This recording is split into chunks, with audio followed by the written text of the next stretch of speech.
NIOS से DElEd करने वाले नहीं दे पाएंगे टीईटी की परीक्षा।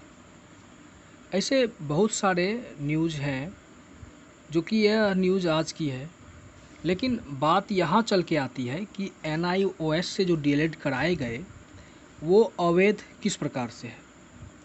पिछले दिनों एनसीटीई ने कहा था कि 18 महीनों में जो डीएलएड कोर्स कराया जा रहा है वह सिर्फ वैसे शिक्षकों के लिए था जो सेवारत थे पर अप्रशिक्षित थे। चूँकि 31 मार्च 2019 के बाद कोई भी अप्रशिक्षित शिक्षक विद्यालय में पढ़ाने योग्य नहीं माने जाते, इसलिए सरकार ने एनआईओएस के द्वारा शिक्षकों को प्रशिक्षित कराने के लिए कार्यक्रम को चलाया। पर यहाँ पे यह बात नहीं बताई गई कि सरकारी शिक्षकों के लिए यह कार्यक्रम है या प्राइवेट टीचरों के लिए। जहाँ तक कि आप सभी को मालूम है कि इसमें बहुत सारे प्राइवेट स्तर से ऐसे भी शिक्षकों ने अपना नामांकन करवाया जो कि विद्यालय में नहीं पढ़ा रहे थे, लेकिन उन्हें एक डिग्री जो डीएलएड की थी उनकी आवश्यकता थी, क्योंकि इसके बाद वे किसी भी प्रकार के शिक्षक पात्रता परीक्षा को दे पाते। लेकिन बाद में एनसीटीई ने इसे अवैध रूप से स्वीकारा और उन्होंने कहा कि जो 18 महीने का कार्यक्रम एनआईओएस से डीएलएड का चलाया गया है वो सिर्फ सरकारी शिक्षकों के लिए ही था। इससे अगर कोई भी प्राइवेट टीचर जो कि डीएलएड कर चुके हैं और वे पास हैं, अगर वे आगे भविष्य में किसी भी प्रकार की शिक्षक पात्रता परीक्षा में भाग लेना चाहते हैं तो वे नहीं ले सकेंगे।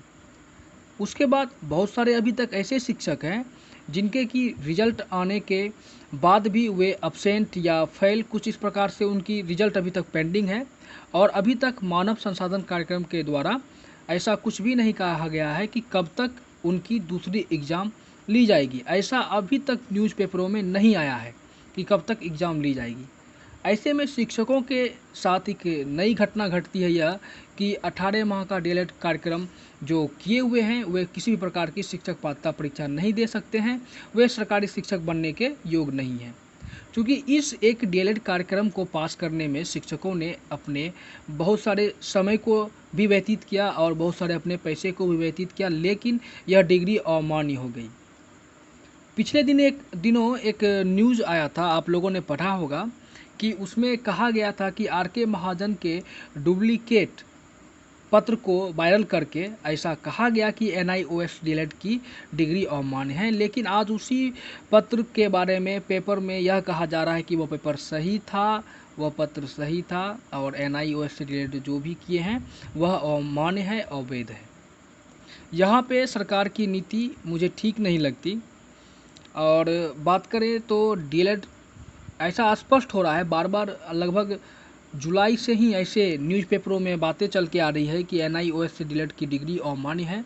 अमान्य इस प्रकार से है कि आपके पास डिग्री है और आप किसी भी प्रकार की पात्रता परीक्षा नहीं दे पाएंगे, सरकारी शिक्षक आप नहीं बन सकते। हाँ, आप उस डिग्री से किसी भी प्राइवेट स्तर में जाके आप जॉब ले सकते हैं, वहाँ पे आप पढ़ा सकते हैं, उसमें किसी प्रकार की कोई परेशानी नहीं होनी चाहिए।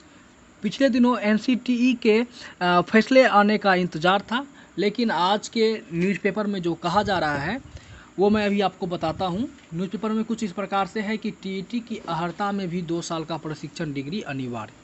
यहाँ पे बात आती है कि 18 महीने में जो डीएलएड कोर्स जल्दबाजी में कराया गया वो डीएलएड कोर्स यहाँ पे महीने देखे जा रहे हैं, ये नहीं देखे जा रहे हैं कि उन्होंने तैयारी क्या की है। 18 माह का डीएलएड करने वाले टीईटी नहीं दे पाएंगे। National institute of open schooling NIOS से 18 महीने का डीएलएड कोर्स करने वाले पर दोहरी मार पड़ी है। यह कोर्स करने वाले लाखों अभ्यर्थियों शिक्षक पात्रता परीक्षा टीईटी में शामिल नहीं हो पाएंगे। उनका यह कोर्स सरकार द्वारा की जाने वाली प्रारंभिक शिक्षकों की बहाली को अयोग्य करार दिया जा चुका है। कारण है कि राष्ट्रीय अध्यापक शिक्षा परिषद एनसीटीई के मुताबिक टीईटी को भी आवेदक के पास 2 वर्षीय प्रशिक्षण की डिग्री होनी चाहिए। गत 6 सितंबर को एनसीटीई ने बिहार के शिक्षा विभाग के अपर मुख्य सचिव आर.के. महाजन को पत्र भेजकर स्पष्ट किया था कि 18 माह का डीएलएड कोर्स प्रारंभिक शिक्षकों की नियुक्ति की न्यूनतम अर्हता में शामिल नहीं है। इस निर्देश के बाद एनआईओएस से डीएलएड करने वाले अभ्यर्थियों को बड़ा धक्का लगेगा कि वे टीईटी में शामिल होने से वंचित रहेंगे।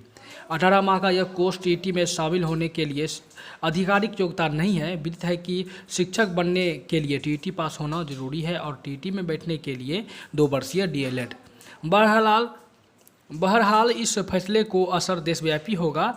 ऐसे में देश भर में करीब 12.61 लाख और बिहार में 2.69 लाख लोगों ने 1.69 लाख लोगों ने 18 माह के कोर्स में दाखिला लिया था। इनमें से बड़ी संख्या निजी स्कूलों के शिक्षकों की है।